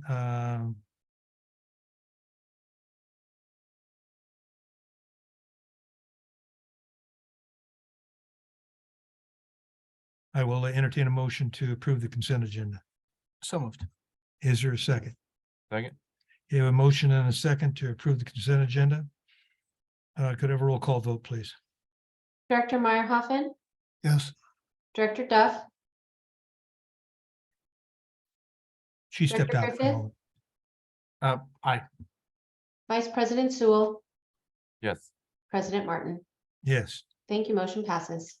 Okay, moving on to directors' reports. Who would like to go first? Ted, how about you? I really didn't prepare for one. Well, I went to a couple, right. But see, what you tried to do they, is, they didn't relate to water, so I really, well, in order to get, we have to report on anything that we get paid to attend. Unless you didn't get paid to attend those events on there, you have to say at least that you attended them. You don't need to give a so detailed. there's a page in here I know that shows what ones I went to, correct? Yeah, 42, I think it is. 42. Thank you. General, EVA general luncheon was good. The PIA meeting was, it was interesting. It was a lot of very influential people there. And the networking night for the DVBA was also informative, and I was there. Very good. Ted. Good I'm job. sorry. Good job. I just, Ivan? I have no meetings to report this month. Thank you. Okay, Amber? Sure. Let's see, on July 11th and 25th, I attended the Planning Commission meetings for Desert Hot Springs. One of the things I'm noticing about this commission is they are all about making it easier for our businesses to succeed. They are trying to find every way possible to make it easier for these new businesses to come to town, which is wonderful to hear. July 11th, I also attended an online strategic plan webinar through CSDA. I thought that was a really great presentation of basic information to kind of give you the whole scope and purpose of a strategic plan. And if any of you guys haven't done that, I know that it's free for us to do, and you should definitely check that out before we get underway. July 26th, I attended the San Gorgonio Pass Water Alliance meeting via Zoom. Very informative collaborations as always. It was interesting, the Beaumont Basin, Mr. Vela had reported that their stannous chloride treatment has gone in front of DWR, says that they have basically said they will likely accept the treatment once the official study is completed. So that's promising as far as an affordable chromium-6 treatment option. They also talked about the current state water supply, and as of the end of July, everything statewide was full. And the biggest problem is there isn't places to store it, and there isn't enough recharge ponds. Looks like that just got worse, right? We're all overflowing now. They also were talking about the site's reservoir. There was some discussion about DWA and CVWD and another agency meeting with the state regarding the sites and the tax increases that all of us property owners are going to be seeing in the near future to pay for their portions of this project. The other thing I thought was pretty interesting was they kind of, this group of 14, 15 water professionals all kind of came to the conclusion that there's one big difference we all have to start taking into account as far as how we look at our future. I guess, and Mr. Macy, you probably know this better than I do, but I guess everything was based on averages before, and you were able to kind of plan in advance based on the averages.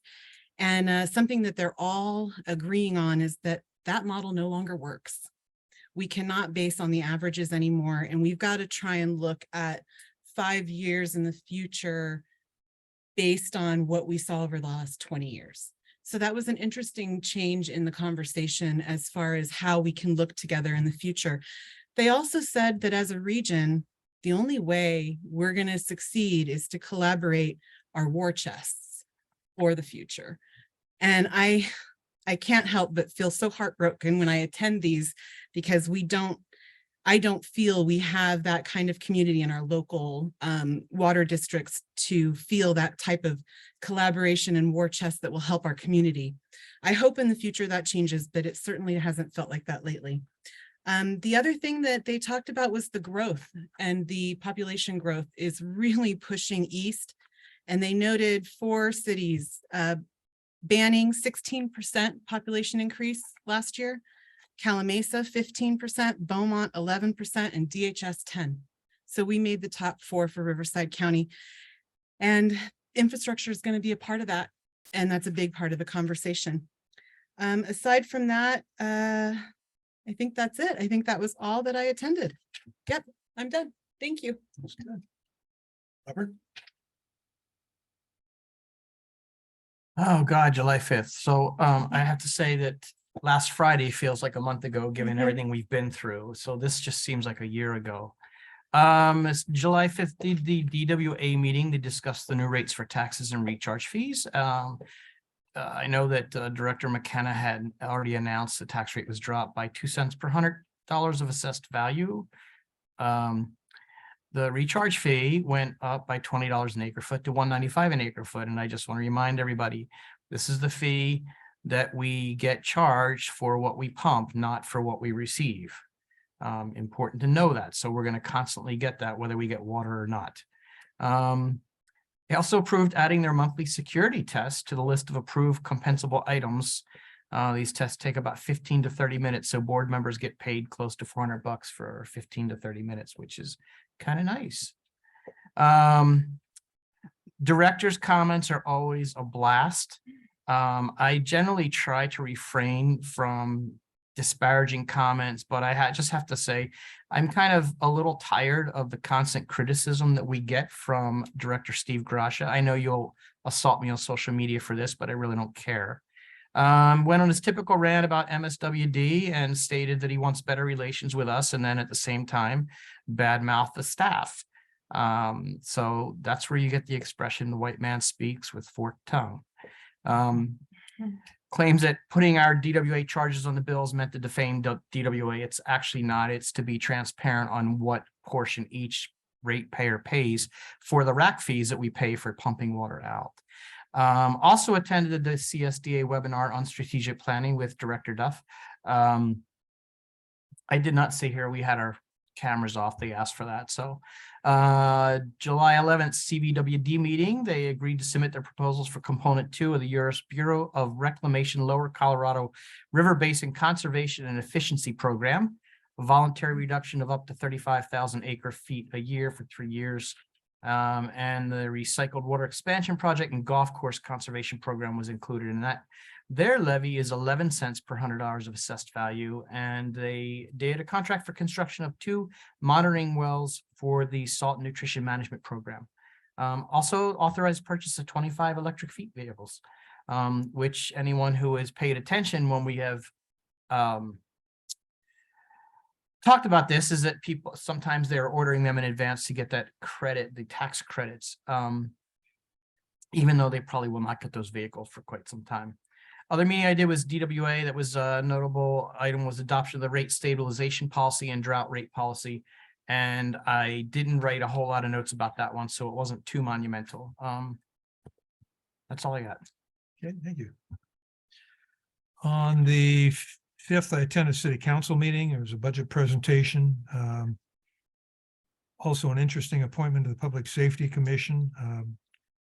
A person by the name of Caden Cross was appointed, who happens to be only 19 years old. And I thought, in hindsight, looking back on that, young people might have a different perspective on public safety issues and dealing with the police and fire. And I think that'll be a welcome bit of information that that having this younger person as an appointee to the Public Safety Commission. Vacation rental update, something I know that Director Duff is very passionate about. Vacation rental update and recommendations, and there were a lot of public comments. There are a lot of angry folks who commented on the short-term rental issue. On the 6th, Desert Valley Builders Association General Membership Luncheon, that was at the Classic Club. And earlier that morning, there was a Desert Valley Builders Legislative Forum at Rancho Mirage City Hall. Both were well-attended events, and a lot of interesting information was exchanged. On the 11th of July, Riverside County Board of Supervisors meeting. There was public opposition to the manner of funding for various projects. There was complaints regarding the Department of Social Services lack of enforcement and child protection and welfare.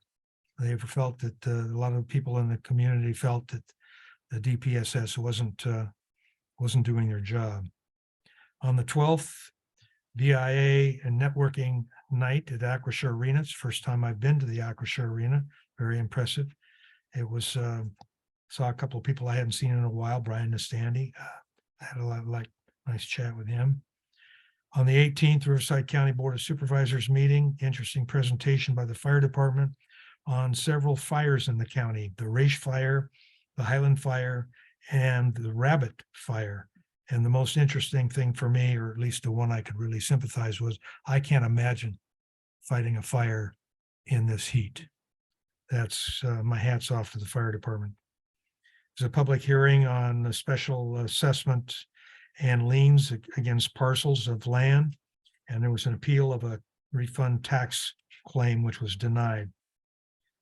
On the 20th, Desert Valley Builders Association networking night at Cambria Gallery. Well-attended event. Cabot's Museum Board meeting, just gone over the financial reports. On the 25th, Desert Water Agency joint meeting and tour of the Mission Creek Subbasin facility. I think enough has been said on that issue already. And that concludes my report.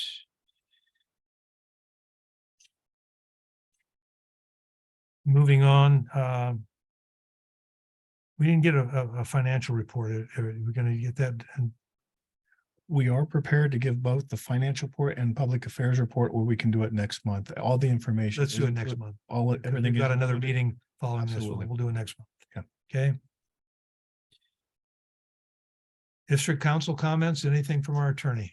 Yes, I gave my report on Thursday. Today at the end of this regular meeting, this continued regular meeting, we're going to have two closed session items. One is conference with legal counsel regarding existing litigation pursuant to Government Code Section 54956.9D1. And that's one case, Mission Springs Water District versus Desert Water Agency. And then the second closed session item is public employee performance review pursuant to Government Code Section 54957, title interim general manager. And that closed session will take place after the Board of Directors special meeting, which is going to follow immediately upon conclusion of this meeting. Directors' comments, anything, any comments from the Board of Directors? Anything? I just want to reiterate what a fantastic job the staff did. I know we had some people working up to 24 hours, which is unbelievable. But I just want everyone, I really appreciate the hard work that everybody has done this week, and I think everybody on the board does. And so I thank you, and keep up the good work, and hopefully that your homes and families were safe during that time. Thank you. Good.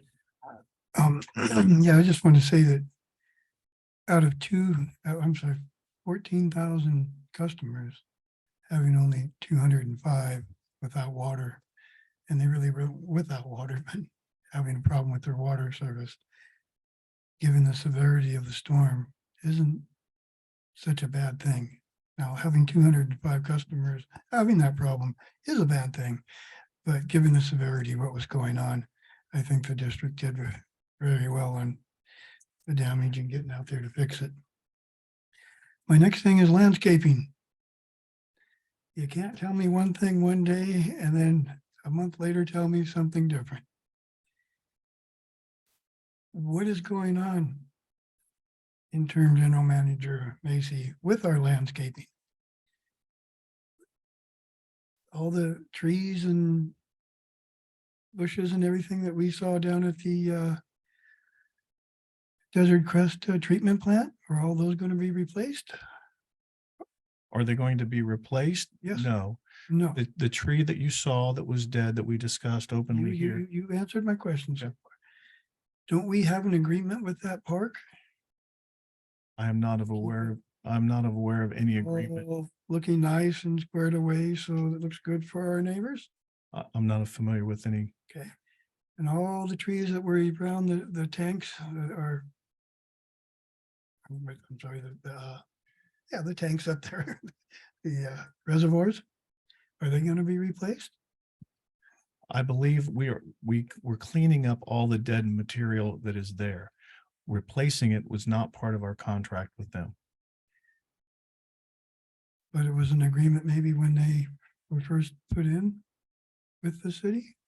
Again, I'm not familiar with any agreements that are in place for those. I know that we're doing everything we possibly can to clean up our sites, Okay. and that's where the removal of some of that vegetation is included. And if the district's going to be responsible for the irrigation, has any of it been fixed with? Yes, since our since the contract expired in June and since our new contract has started, we have changed the roles of that, and our staff is now taking on ourselves to replace the irrigation. The broken My irrigation. question was, has any of it been taken care of? By taking it care of, been you mean repaired? Yes. Replaced with what Yes. should be there? I think we vary on what should be there, but what we're doing is The proper irrigation, say at the Horton treatment plant, has the proper irrigation been put there? Or are you still using the black hose running through all the plants? again, I think we disagree on what is appropriate for those locations, but what is there now, we are maintaining better than we were before. Well, I think a hot black pipe isn't good for their, Okay. you're pumping hot water into the ground and it's just using more water because the root systems are getting heated up anyways. So my next question then is, the board approved the removal of the trees and the money, what, 3 months ago, 4 months ago? Mhm. Why am I still looking at the dead tree next door to this building if the board approved it and the money's there? What's taking so long for the contractor to come and remove the dead trees? I think Danny will be able to provide you a little bit more information. I know the tree at Desert Crest has been removed. I saw that one, a picture of it yesterday. Good afternoon, President Martin, members of the board. Director Meyerhofer, the tree has been removed, but we have been in communication. Has it been removed Yeah, before? so the contract that was awarded was to remove a major limb at well 25. Trimming and tree removal at the Horton plant, and of course the large tree at Desert Crest. We have been in communication with the contractor to do that work. There has been, the most important part was when I reported to the board during the award, we had a meeting with the contractor and we agreed to a 30-day period to get all sites to a level that would be expected and to meet our expectation. And they actually have been meeting that.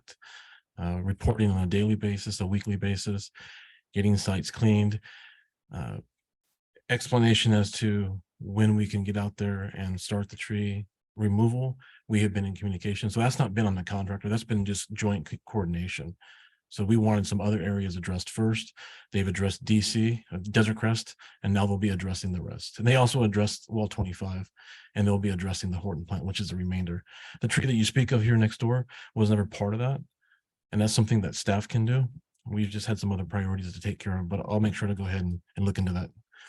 If you look at the GM report, I know it's confusing because we report on the previous month, we report on last month. So we're not caught up to what some of the things that I'm talking about today, but there will be information in there that talks about where we are with this, with the contract, or in this case, our landscape contractors. Referring back to a comment that was made about landscape or irrigation specifically, We are out there weekly. We are repairing. We are taking care of things that have been neglected. And as General Manager Macy has stated, there may be a disagreement on whether the certain pipe is acceptable or meets a code or a landscape requirement. We are doing some replacement in kind, and we also are replacing and bringing things up to a different quality of pipe. So I'm happy to answer any other questions if there are. No, thank you. Thank you. Thank you, Danny. I just don't have the words to describe what I just heard. I think that it's taken an awful long time to have trees removed, especially when the money's there. I figured that the tree next door was part of the contract. So I don't know, this whole landscaping thing, it just seems to be all over the place. For 20 years, I've been trying to figure out what guidelines the district and the city together and the Coachella Valley Water District wants to use to do proper landscaping. If I were to take a photo of the irrigation down at the Horton treatment plant and go back to the College of the Desert and show it to that class, they would all laugh. Because it isn't proper, it's ridiculous. It looks like somebody went out into the desert, got some black pipe, weaved it through the plants, and hooked it up, or maybe not. I haven't been by there. And so what's going on here, in my opinion, going to college for this is unacceptable. It doesn't take, a contractor comes in and they do the job for everything. They get it done. The money's there. Why would the contractor drag his feet on not collecting money? Unless they don't have the equipment. I don't know. It makes no sense to me, none of it. So I hope we can get it figured out. Thank you. Ivan? I'll try to be brief. Thank you. Just a quick question, or not a question, but it was brought up when we were discussing Engie, Director Meyerhoffen questioned board involvement. I was able to pull up the study session notes from December, and it does show that staff reviewed the 3 proposals and there was board concurrence on selecting Engie. So just to mention that, and then a big thank you just to staff again. I really appreciate all of the updates that we had during the storm and just how everything kind of played out. I think staff did a great job. And again, a special thank you to those 5 that really went above and beyond. So thank you. Anything further? Amber? I just want to thank you again, and I want to also concur with Director Sewell's recent comment, because I forgot to mention it earlier. I want to thank you, General Manager Macy, for your updates to our board. We spoke at 9 o'clock at night on Sunday, I believe, updating on some concerns. And I just want to tell you, as a resident and as a board member, very appreciative for that open, clear communication. It allowed us to know that we were doing what was necessary for our community, and it allowed me to focus on my family and taking care of our own things as well. So I just, again, thank you very much, and thank you to all of you for everything you've done. Robert, anything? Okay. With that, we'll adjourn this meeting. Hold on, we'll recess this meeting. We'll recess it. I'm sorry? We will recess the regular meeting and then we're going to go into the special meeting and then. Oh, okay. We will reset this meeting and go into our special meeting, and then following that will be the closed session. So with that, we're going to take a 5-minute break.